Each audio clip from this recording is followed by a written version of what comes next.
안녕하세요. 뉴스와 사람들입니다. 지난달 29일 나경원은 유세 중에 이렇게 발언했지요. 이재명 대표는요, 계양이 지역구가 아니라 동작이 지역구인가 봐요. 동작에 5번 왔어요. 5번 왔어. 동작 주민을 우습게 생각하는 거 아닙니까, 여러분? 이어 4월 2일 이재명 대표는 재판을 마치고 동작으로 이동하면서 자신의 유튜브 방송에서 이렇게 발언합니다. 제가 4번 갔던 것 같은데, 나경원 후보는 5번씩이 나왔는데 동작을 무시하는 거야 이렇게 얘기하지만 아니죠. 동작을 중히 여기니까, 동작을 귀히 여기니까, 그래서 자꾸 가는 겁니다. 매우 중요한 지역이니까. 동작을 무시하는 게 아니라 동작을 존중하는 거. 논법이 이상하죠. 아니, 당대표가 중요한 지역이라서 자주 가면은 존중하는 거지 어떻게 무시하는, 이건 막논리. 저는 이분들 국민의힘 말씀을 들어보면 논리가 없어요. 이어 류삼영 유세 현장에서 이렇게 포효했지요. 이번 총선은 친한일전 맞습니까? 맞습니다. 일본이 대체 대한민국에 뭐이 간디? 무엇이 간디?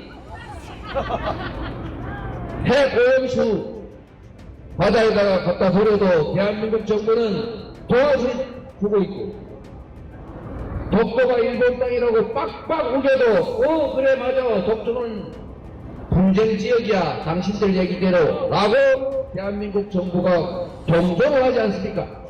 맞습니다. 독도는 우리 땅 아닙니까? 맞습니다.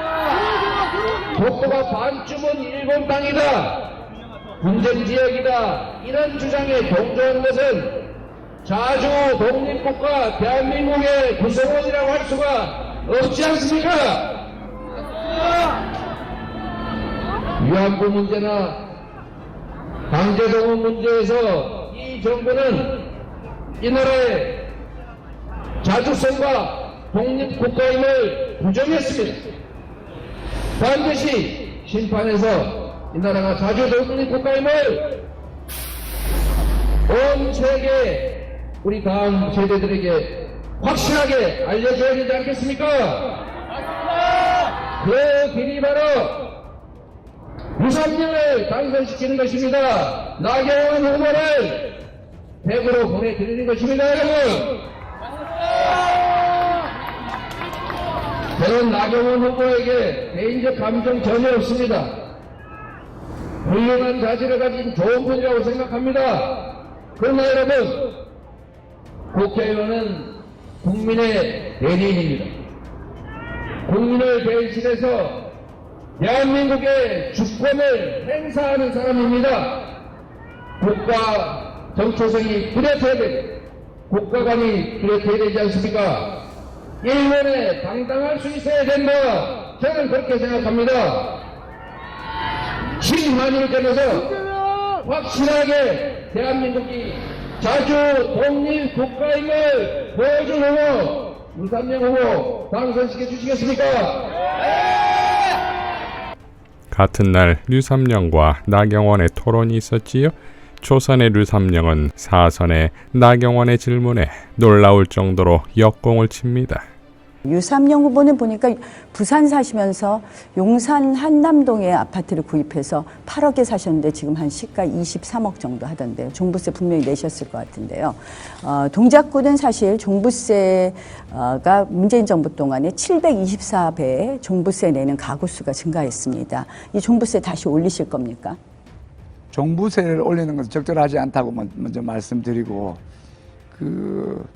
지금 부자 감세 때문에 근로소득세를 더 많이 내는, 그래서 부자들의 법인세나 종부세, 상속세 등 부자들의 세부담을 줄이는 것 때문에 세수 결손이 일어났고, 그로 인해서 근로자들의 근로소득세가 올라서 지금 서민들의 증세가 지금 됐다는 걸 지적한 것이고요.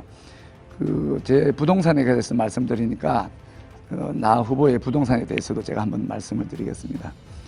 나 후보께서는 신당동 건물을 짧은 기간 소유하고 단기 매매를 통해서 5억을 하고 또 다른 건물을 사고 팔므로써 10수억 원의 차익을 얻은 것도 알고 있고 대장동 땅도 배우자께서 소유하고 있는 것으로 알고 있는데 그런 부분에 대해서 어떤 영문인지 한번 알려주시기를 바랍니다.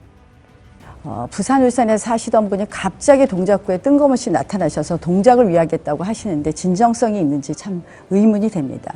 특히 이제 언론 인터뷰할 때 정권 심판이 중요하고 지역 공약 뭐 이런 거는 구의원이 한다. 지역의 일은 구청장 지방의원이 한다.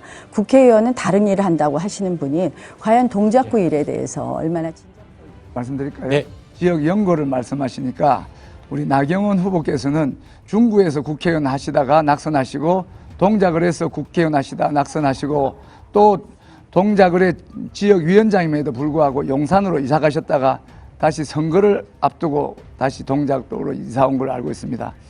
연고를 강조하시는 분이 이래 정치적인 연고를 이래저래 옮기는 게 과연 타당한지 묻고 싶고 저는 사실을 이야기했는데 왜 저를 공개적으로 비난을 하고 또 참모에서 고발하신 걸 왜 그러셨는지 궁금합니다. 국민의힘 태영호 그분은 연고도 없는 분을 강남으로도 공천을 했고 전략공천 대부분의 전략공천은 연고 없는 상태에서 와서 연고를 만들어 가는 것이고 저는 동작에 이사 와서 동작에 뼈를 묻고 동작 주민의 변치 않는 마음을 내겠다 그랬습니다. 정치적인 이해관계에 따라서 왔다 갔다 하는 것보다는 지금 정치를 동작에서 시작하기 때문에 동작인으로서 동작에 뼈를 묻겠다는 그런 마음으로 일을 합니다. 쉽게 옮겨가지 않겠습니다. 그리고 정권과 관련됐습니다. 저는 윤석열 정권에 저항해서 사직을 하면서 그 뜻을 펼쳤는데 상대 후보께서는 당대표 포기하셨죠. 정권에 굴복하고 주민을 배신한 거죠. 그다음 이 지금 내부순환 급행 철도는요. 제가 연구를 많이 했습니다. 오사카 같은 경우는 순환선이 2개 있습니다. 우리는 제2호선 하나 있는데 2호선 한 바퀴 돌리면 90분 걸립니다. 도시의 속도성을 증진하기 위해서 내부순환 급행철도가 필요할 때입니다. 제가 이 제안을 했더니 오세훈 시장도 흥미로운 제안이다 이렇게 말했습니다. 그런데 흥미로운 제안인데 이 흥미로운 제안이 우리 지역에 유리하도록 이수와 흑석이 들어가게 하려면 저 나경원이 필요하다는 말씀을 다시 한번 드리면서요. 이것은 민자 사업입니다. 그래 그게 학군 조정이 그래 쉽게 가능하다면 국회의원 2번 하실 동안 왜 그렇게 하지 않았고 이제 와서 그런 말씀을 하시는지 궁금합니다. 그리고 그 순환 터널 관련해서는 그동안 서울시의 그라고 철도청의 여러 가지 계획이 집중적으로 연구를 해서 연차적으로 순차적으로 하는데 갑자기 선거를 앞두고 그런 제안이 툭 튀어나온 것에 대해서 우리 국민들이 이제 의구심을 품고 있는 거죠. 예. 자, 그리고 다음 날인 3일 조국 대표가 동작을 찾아 이렇게 포효했지요. 왜 하필이면 여기 왔냐? 뭐 이런 질문 하실 수 있는데 아주 사적으로는 이 동네가 제가 익숙합니다. 여기서 길 넘어가면 저쪽에 살고 있습니다. 요 길 지나서 남성시장 지나서 고개 넘어가면 제 집이 있고 과거 살던 집은 조리로 한 10분 가면 있습니다. 이 일대가 제가 아주 익숙한 지대고요. 물론 그것 때문에 온 건 아닙니다. 저희가 지역구를 내지 못하고 있기 때문에 어느 지역을 방문할 것인가를 둘러싸고 여러 가지 논의가 있었는데 중요한 지역을 가자라고 마음을 먹었는데 아까 사무총장도 얘기를 했습니다마는 전국에 있어서 현재 윤석열 정권의 창출과 윤석열 정권 2년간의 실정에 책임 있는 지역을 가야겠다. 그리고